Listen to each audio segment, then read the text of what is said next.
It started with a whisper, barely audible, like the soft rustle of cloth or breath. I was alone in my bedroom, or at least I thought I was. The air had changed, heavier, as if something unseen had entered and now stood silently just behind me.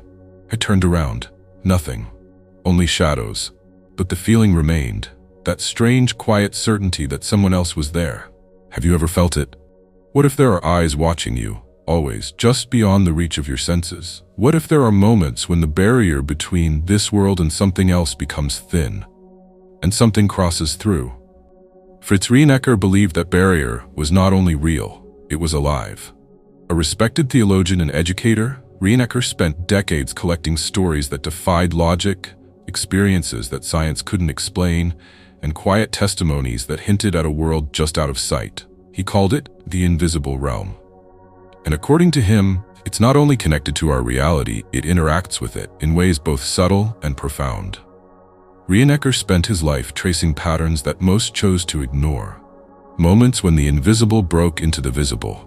He gathered quiet, unsettling testimonies that pointed to a world just beyond our senses. And what he discovered might shake even the most hardened skeptic.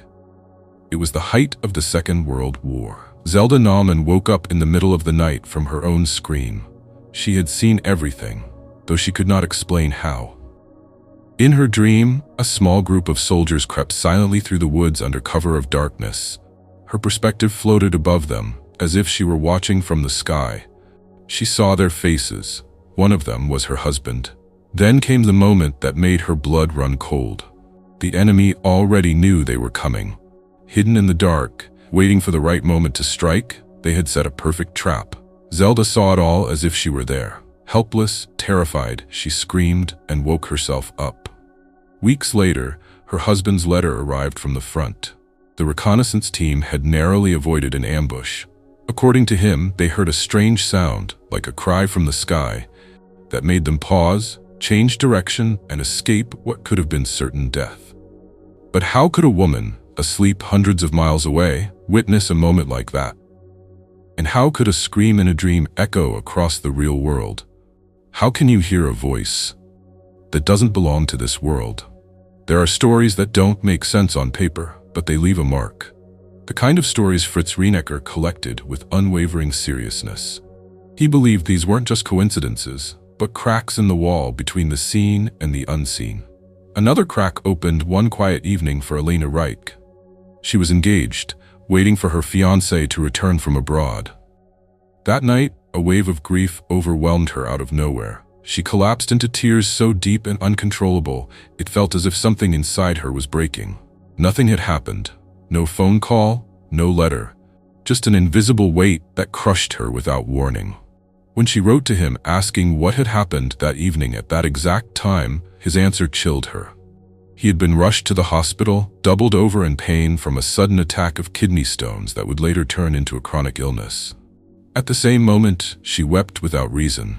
He was fighting to stay conscious. Can two people truly be connected across distance by something deeper than language? Fritz Rienecker thought so. He believed the soul, untethered from time and space, could sometimes sense danger approaching someone it loves. And in those rare, intense moments, that awareness breaks through. Sometimes in dreams, sometimes in emotion, sometimes as an inner voice no one else can hear. But who is speaking to us in those moments? And why is it that we only seem to listen when something is about to go terribly wrong? In 1777, two friends made a pact. One of them, Johann Schellkopf, was preparing to leave Germany for a mission in distant India.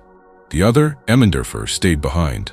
Before parting, they agreed, whoever died first would appear to the other, somehow in some form, as proof that the soul does not die. Months passed. Then one night, Emmendorfer lay in bed, wide awake. The door to his room creaked open, though no one was there to open it. A soft glow filled the space, and a figure in white robes appeared, calm, radiant, otherworldly. "I am your friend, Schellkopf," the figure said.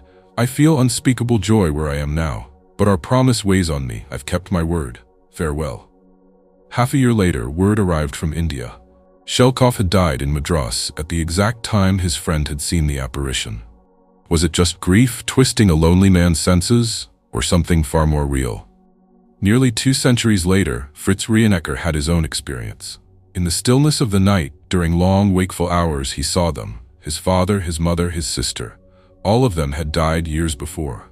But now they appeared before him, not in dreams, not in imagination, but in full waking clarity. They looked younger, peaceful, their faces free of the pain they carried in life. They glowed with something he could only describe as light from another world. They smiled and gently waved as if they were only a few steps ahead, and still watching. Why do some people see them and others do not? Why do some feel nothing but silence from the beyond, while others receive visits that shift the course of their lives? Rienecker didn't pretend to have all the answers, but he believed the soul does not vanish with the body. It lingers, it continues. And sometimes it reaches back.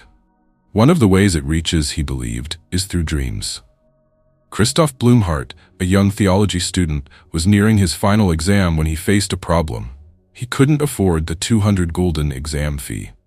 Desperate but proud, he told no one. Then one day, after a lecture, an elderly professor approached him unexpectedly and asked him to walk home with him. At the professor's house, the old man opened a cupboard, handed him a wrapped bundle, and said, "Last night I was told in a dream to give this to you. The Lord has his ways." Inside, exactly 200 gulden. The soul moves in strange ways, and dreams, it seems, may be one of its secret languages. Even great minds have been touched by this mystery. The Russian chemist Dmitry Mendeleev struggled for years to organize the chemical elements, until one night he saw the answer in a dream. The structure, the pattern, the order. He awoke and wrote it all down. Today, we call it the periodic table. So, are dreams just the mind sorting fragments of the day? Or do some dreams come from another place entirely?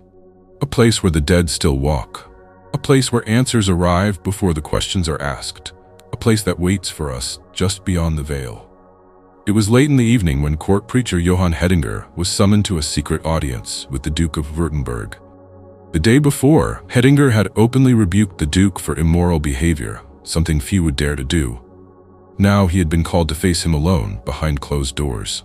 Hettinger prayed, then entered the palace. But as he stepped into the room, the Duke froze, his eyes locked not on Hettinger, but just over his right shoulder. "Why have you come with someone else?" the Duke asked sharply. "I came alone," Hettinger replied calmly, "but if God saw fit to send an angel to stand by me, I was not told." The Duke never raised his voice, he never issued a punishment, he let him go, untouched. Sometimes what's unseen speaks louder than what's visible. Years later, a man named Hernemann walked home late one night in the quiet town of Elberfeld. He didn't know that someone waited in the dark with the intent to kill him. But as the attacker watched, he suddenly hesitated. Something stopped him. Later, filled with guilt, the would-be murderer came forward and confessed. He said Hernemann had not been alone. He had been walking with another man, a silent companion. But Hernemann swore he was by himself the entire time. And in the jungles of Sumatra, missionary Van Asselt was targeted for death. Local tribesmen had plotted to kill him and his wife during the night. But when they approached his house, they stopped in fear. 2 full rows of shining warriors, armed and alert, stood guard around the building. They fled and sent a hired killer instead. He too came running back in terror. "There are too many of them," he said. But when Van Asselt heard the story, he was stunned. He had no guards, only prayer. He opened his Bible and said, "We believe in his promise to protect us. You don't believe, so he showed you what we already know." Why do some see these guardians and others do not? Why do some people walk through darkness unaware, while others glimpse the outline of someone walking beside them? Fritz Rienecker believed these weren't hallucinations, but moments when the veil thinned and something crossed over to shield us. He saw such interventions not as fantasy, but as patterns, subtle but undeniable. Like the story of Johann Jung Stilling. A physician and writer, Jung Stilling gave free care to the poor. He had no money, no support. When his rent came due, he prayed for help, though none seemed to come. The next morning, a postman arrived with a package, 115 gold thalers. It turned out Johann Wolfgang von Goethe had once borrowed Jung Stilling's manuscript, fell in love with it, and had it published without telling him. The money was his payment, and it arrived at the exact moment it was needed. Too perfect to be planned, too precise to be chance. Then there's the case of missionary Carl Studd. Preaching deep in the Congo, he had lost nearly all his teeth and survived on soup alone. When advised to return home for treatment, he replied, "If God wants to give me new teeth, he can send them here." Not long after, a dentist named Book decided, without knowing him, to move to Africa. On his journey, he stopped to rest at Studd's camp. After learning of the situation, Book took out his tools and crafted a full set of dentures on the spot. Coincidence? Or was someone watching, nudging, arranging, delivering exactly what was needed? Maybe we're not walking through this life alone after all. Maybe there's always someone just behind us. There are moments in life when events align too perfectly, too precisely, almost as if something unseen had quietly intervened. For some, these are mere coincidences. For others, they are unmistakable signs. And then there are those who simply sense it deeply beyond what we see and touch. Something else exists. Something more. Perhaps one day, these stories will be explained through science, psychology, or logic. Or perhaps they never will. But lack of explanation doesn't mean absence of truth. What matters is how these moments feel. Real, vivid, impossible to ignore. They linger in memory, raising quiet questions we don't always dare to speak aloud. And so, before we turn the page, one question remains. Has something like this ever happened to you?